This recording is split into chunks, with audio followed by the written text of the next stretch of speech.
Buenos días, bienvenida a la Tribuna del Cesar. Hola, muy buenos días. Un saludo muy especial a todo el equipo de la Tribuna del Cesar y a toda la amplia audiencia. Muy bien, adelante, cuéntenos a nosotros y a los oyentes de la Tribuna del Cesar sus opiniones con respecto a lo que pasó con la consulta, pero también a las reacciones inmediatas del presidente Gustavo Petro y de sus sectores que le siguen, por supuesto. Bueno, mira, yo lo que considero es que sí fue muy oportuno, yo considero positivo que el Congreso de la República ayer haya tomado la decisión de impedir o hundir la propuesta de consulta popular que hacía el presidente Gustavo Petro por las siguientes razones. La primera de ellas, porque no puede ser que un Estado democrático, un presidente de la República quiera atropellar los poderes públicos cada vez que estos toman decisiones que no son consecuentes con sus caprichos o sus deseos. Es decir, el presidente de la República tiene unas facultades y unas competencias bastante amplias en las que él tiene que hacer cumplir la ley, y hay otras decisiones que dependen de otras ramas del poder, como cuando dependen de la rama judicial y toman decisiones en las Cortes o el Consejo de Estado, y otras en las que él tiene que consultar y tomar y hacer que las decisiones las tome el Congreso de la República, que también es un órgano representativo del pueblo. Recordemos que cada congresista fue elegido popularmente, con votos como lo eligieron al presidente de la República, y esos votos son tan legítimos como los votos del presidente, y la Constitución Política de Colombia faculta esa democracia representativa para que el Congreso, en representación del pueblo, tome decisiones. Entonces, en primer lugar, creo que eso es positivo. Segundo, ya respecto a la propuesta del presidente de lo que quería consultar, si uno hace un análisis objetivo de lo que se quería o lo que proponía, estas 12 preguntas que proponía el presidente Petro, la mayor parte de ellas son temas que ya están resueltos en las leyes colombianas. Y de hecho, la mayor parte de esas leyes que abordan esos temas no se han hecho cumplir por el presidente de la República. Por ejemplo, él habla de querer darle formalidad a los trabajadores de Colombia. Pero fíjate qué paradójico, el presidente Gustavo Petro ha sido el presidente que más ha aumentado la informalidad en el sector público. Acuérdate que el gobierno nacional ha aumentado en cerca del 70% las órdenes de prestación de servicios de contratistas del Estado, lo que además en campaña había prometido acabar. No sé cuántos de ustedes se acuerdan que el primer año de gobierno de Gustavo Petro, todos los contratistas del Estado no pudieron tener contratos por más de 4 meses, porque él iba a acabar con la contratación de prestación de servicios, iba a hacer nombrar a todo el mundo. No solamente no lo cumplió, sino que multiplicó la contratación de prestación de servicios. Entonces, si él quisiera formalizar, debería empezar dando un ejemplo por el Estado. Además, no ha hecho absolutamente nada para mejorar la creación de empleo formal, todo lo contrario, ha generado incertidumbre, ha atropellado las industrias del país y ha generado más desempleo y detenimiento de la economía, que es lo que realmente da empleo. El empleo no se crea con leyes, el empleo se crea fomentando el desarrollo económico y facilitando el crecimiento de las empresas.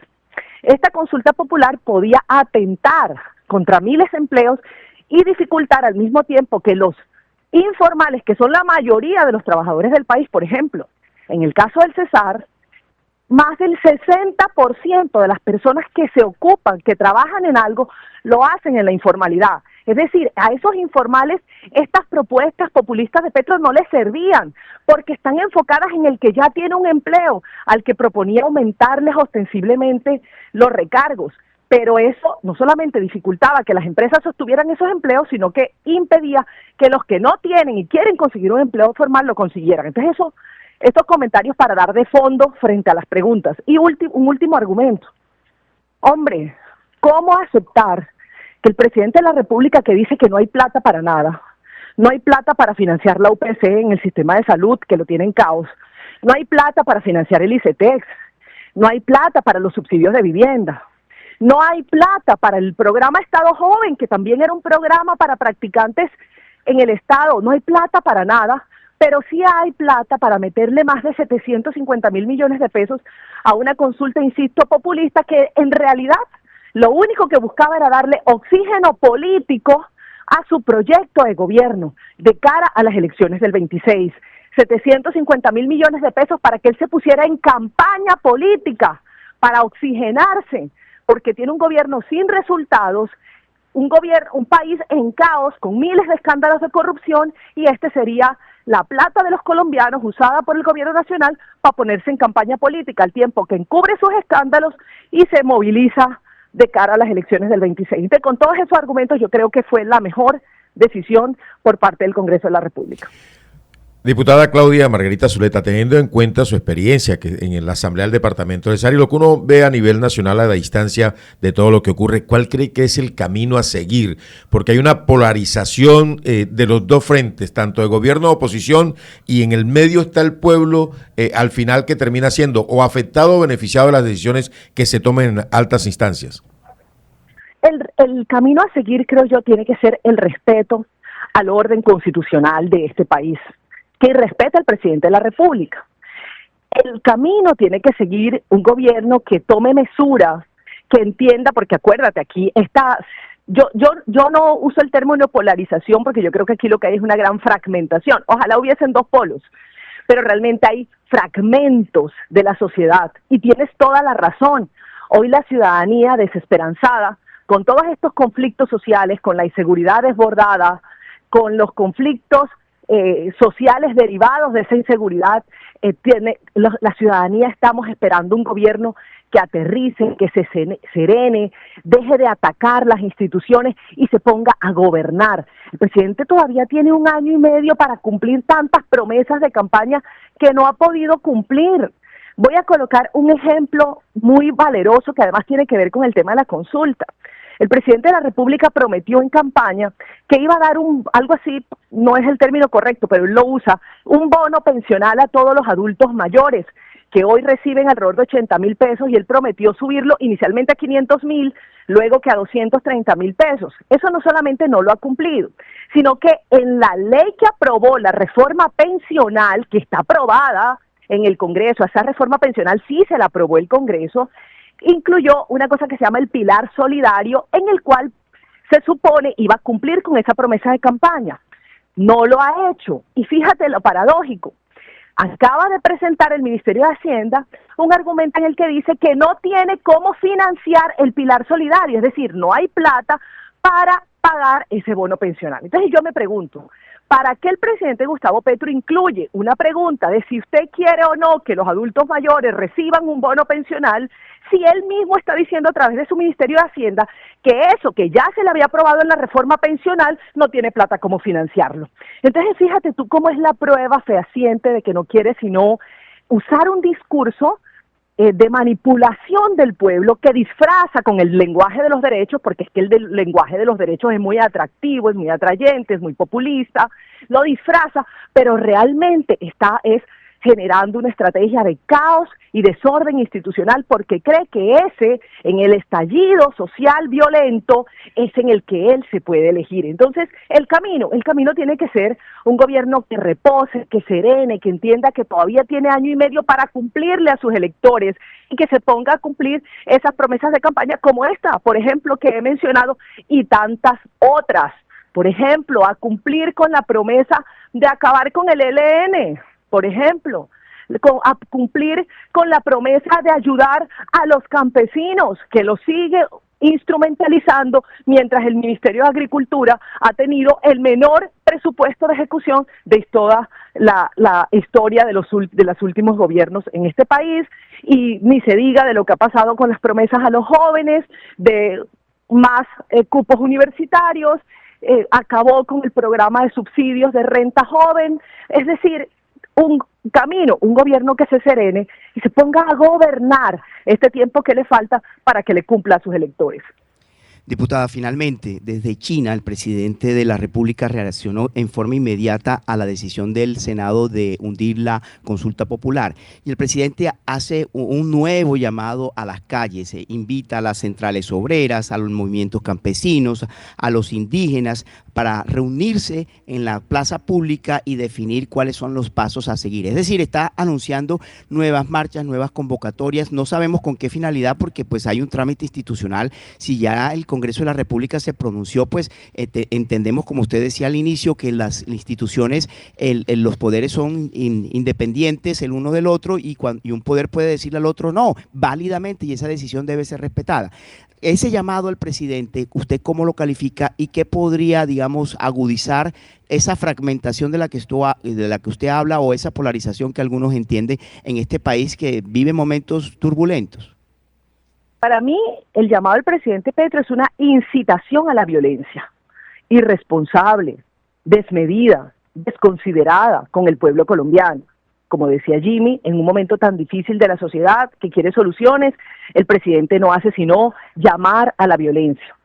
Fabrica manifestaciones, y digo las fabrica, porque si él llamara y no saliera a contratar y a bajar recursos para movilizar indígenas, instrumentalizar con engaños a los campesinos, a los indígenas que van a las plazas públicas y ni siquiera saben a qué van, cosa que ha estado demostrada. Cuando se le pregunta a usted por qué marcha, la gente no sabe por qué marcha, pero sí hay unos líderes de esas organizaciones que sí lo saben porque han pactado y se ha demostrado por muchos medios cómo han sido miles de millones de pesos de los colombianos los que se utilizan para movilizar, incitar a la violencia, insisto.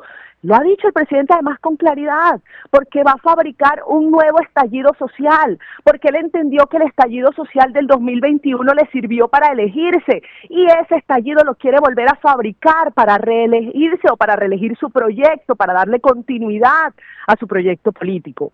Entonces, los colombianos tenemos que estar atentos, no caer en esa trampa, no caer en ese modelo chavista fracasado. Tenemos que ser mesurados, responsables y responder con un estallido democrático, con una expresión popular responsable, y es en el 2026 ir a las urnas y llenarlas de votos que le diga que este proyecto no le ha servido a Colombia y que no lo queremos perpetuar y que no lo vamos a perpetuar porque no tiene un solo resultado satisfactorio para el pueblo colombiano, porque al pueblo colombiano lo que le sirve es que generemos empleo para que eso combata la pobreza, que generemos seguridad para que eso atraiga la inversión, que generemos condiciones de desarrollo para que los jóvenes se queden en nuestro país y encuentren la oportunidad de hacer realidad su proyecto de vida.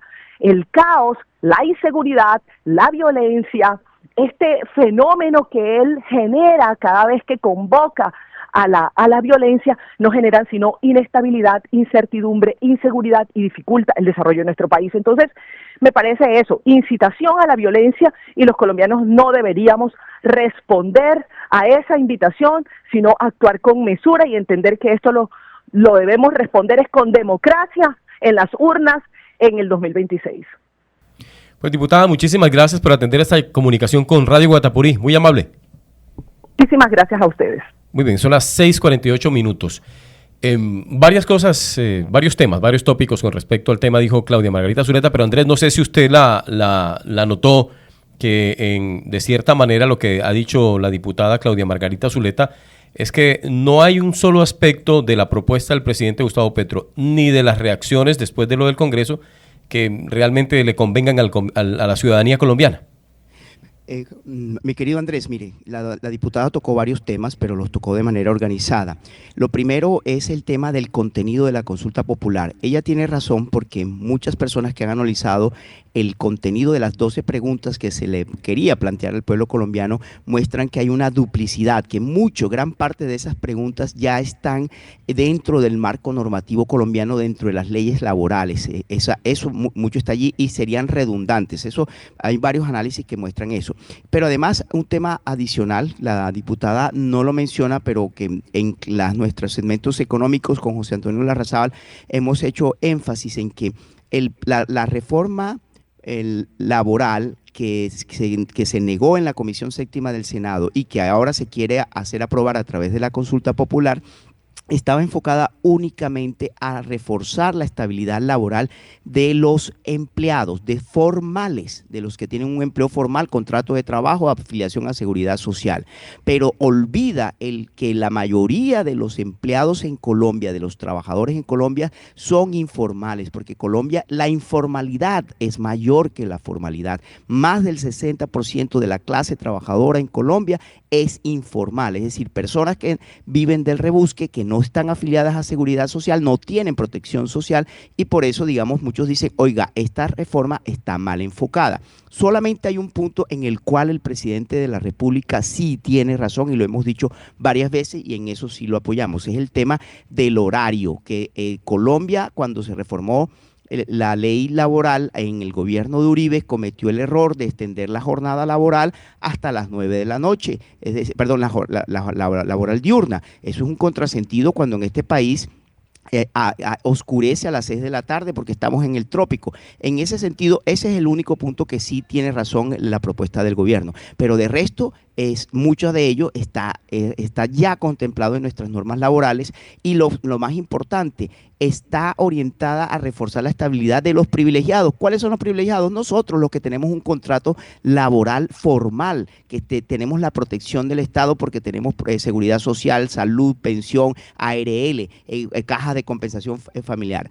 Pero los que no, los informales están por fuera de eso, y eso la reforma no resuelve nada. Entonces creo que ahí están las posiciones. Escuchamos primero a Alexandra Pineda en la línea del presidente, ella es funcionaria pública, y además la doctora Imelda Daza, que es senadora del Partido Comunes, también afín al presidente Petro, y aquí tenemos la versión, digamos, de una persona que está en la otra orilla del espectro político, dando sus posiciones. ¿Qué debemos hacer nosotros como ciudadanos? Sacar conclusiones y tomar partido por alguna de las causas que consideramos sea la mejor para Colombia. Sí, y nuestro objetivo también, por supuesto, aquí cumplirlo con muchísimo ahínco, con muchísima pasión, y es de entregarle a la ciudadanía la información de la manera más adecuada para que la pueda recibir y formar su propia opinión, porque lo que necesitamos en estos momentos es una ciudadanía informada adecuadamente, debidamente informada, para que tome decisiones. Y las decisiones que tomen en estos momentos, pues, digamos, son lo más importante. Lo que viene ahora es la posibilidad de nuevas movilizaciones, nuevas marchas, y ojalá pues la comunidad esté informada si es que va a marchar. Muy bien, 6 de la mañana, 52, ¿iba a decir algo, don Jimmy Núñez Hurtado? Sí, es un tema complejo, y la diputada lo tocó aquí en su entrevista también, hablando de que el gobierno ha quedado mal en algunas promesas que hizo, que no ha cumplido de acuerdo a lo que había prometido dentro de la campaña, dentro del gobierno, y que eso ha llevado a que presente este tipo de iniciativas para buscar nuevamente ese respaldo popular. Hablaba del tema de las órdenes de prestación de servicios, que se acuerda que dicen que en esta administración, en este gobierno de Gustavo Petro, se han incrementado de acuerdo a las estadísticas y análisis que hacen los diferentes sectores que plantean esa posibilidad, que plantean esa realidad a nivel nacional. En fin, ella mantuvo su posición, y como dice Andrés, es cierto, o sea, y lo que hemos venido desde esta mañana diciendo, escuche, lea, averigüe y tome una decisión al respecto, y hágase su propia opinión de lo que puede estar ocurriendo, qué puede ser bueno y qué es malo para este país. Pero lo que es importante es que este país necesitamos que sea viable y que le dé garantías a todos los ciudadanos. Muy bien, 6 de la mañana, 53 minutos en Colombia. Generación tras generación se han levantado escuchando a Radio Guatapurí en el corazón de los colombianos.